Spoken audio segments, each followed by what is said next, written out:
Okay, we've all been there, right? The clock hits midnight, it's a brand new year, and you get this incredible surge of motivation. You think, this is it. This is the year I'm going to make some big changes. You make these huge, ambitious plans, and then, well, real life kicks in. But here's the thing that drives us all crazy.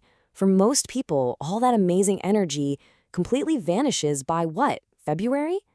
So what gives? Why does that initial fire just fizzle out so fast? It leaves you feeling like you're right back where you started. Well, that's exactly what we're going to unpack right now. So let's break this down. That burst of motivation you feel, it's totally real. Psychologists actually have a name for it, the fresh start effect. A new year, a new month, even just a Monday. It feels like a clean slate, and it makes us want to be better. But here's the trap. Relying on that feeling alone is the #1 reason goals fail. Think of it like this. Motivation is the spark, but you need a real system to actually build the fire. So if motivation isn't enough, what is? You need a system. And the perfect antidote to those vague, wishy-washy resolutions is a proven framework. It's called SMART. This is what gives your goals the actual structure they need to survive long after all that New Year's hype has faded away. First up, the S is for specific. A vague goal like get in shape, I mean, what does that even mean? It's a wish, not a plan. You have no idea where to even start. But compare that to work out at the gym 3 times a week for 45 minutes. See the difference? That's a target you can actually aim for. Next, we've got M for measurable. You got to be able to track your progress. Read more books sounds great, but how do you know if you're actually doing it? By making it read 12 books this year, 1 per month, you've just created a scorecard for yourself. You can celebrate that little win each month, and you know exactly when you might need to catch up. And then there's A for achievable. Now, listen, this is not about dreaming small. It's about being smart and building momentum. If you've never run a day in your life, deciding to run a marathon next month isn't a goal. It's a one-way ticket to injury and burnout. But aiming to run a 5K in 3 months? Now that's a real challenge. It stretches you, and when you crush it, you build the confidence to go after the next, bigger goal. Okay, this next one, R for relevant, might just be the most important letter of them all. Your goal has to mean something to you, personally. If you're only doing it because you think it'll impress other people, you're gonna quit the second it gets hard. You have to ask yourself, why do I actually want this? Because when a goal is tied to your deeper vision for your life, that why will drag you through anything. And finally, we have T for time-bound. You've got to give your goals a deadline. Without one, someday almost always turns into never. Saying, I'll save more money has zero urgency.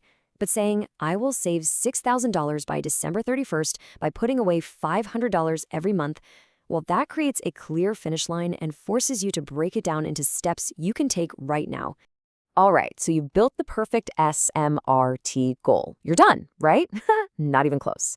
Setting the goal is like putting a destination into your GPS. Now you have to actually build the engine that's going to get you there. And that engine is your habits. Let's just be honest, motivation comes and goes. It's a fantastic guest, but it never stays for long.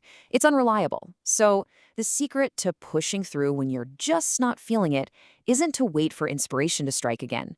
It's to build a system of consistency. Those are the actions you take every single day, especially on the days you don't want to. So how do you actually build that system? Well, it's not as complicated as it sounds. It really breaks down into 4 key steps. 1, start ridiculously small. So small it feels silly not to do it. 2, use triggers. That means you link your new habit to an old one you already do.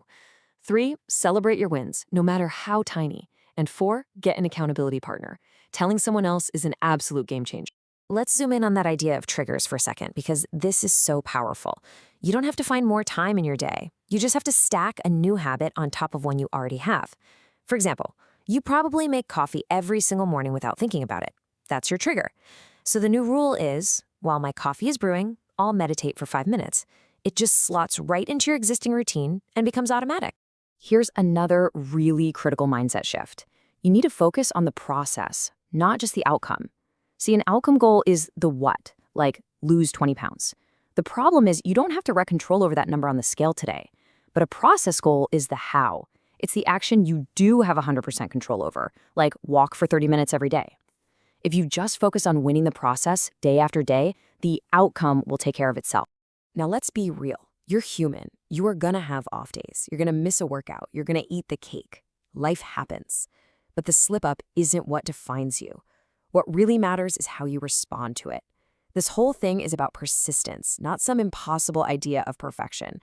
And this is so important to remember. When you slip up, do not fall into that all-or-nothing trap where you just throw in the towel. The goal is not a perfect record.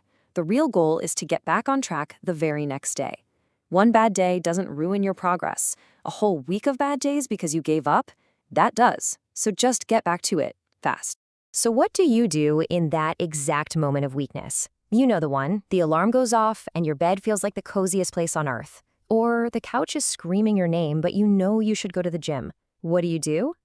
Well, there's a ridiculously simple tool for this, and it only takes 5 seconds. It's called the 5-second rule, and it comes from author Mel Robbins. It's genius. The moment you feel that hesitation creep in, you just start counting down in your head. 5, 4, 3, 2, 1. And when you hit 1, you physically move. You stand up, you put your shoes on, whatever it is.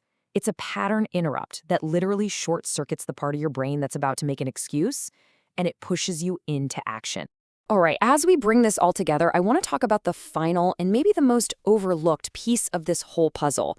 If you want any of this to stick, you absolutely have to find a way to make the journey enjoyable. Think about it. If your goal feels like a punishment, you will eventually quit. It's just human nature. So if you hate the gym, stop going to the gym. Find a dance class or a hiking group or a sport that you actually think is fun.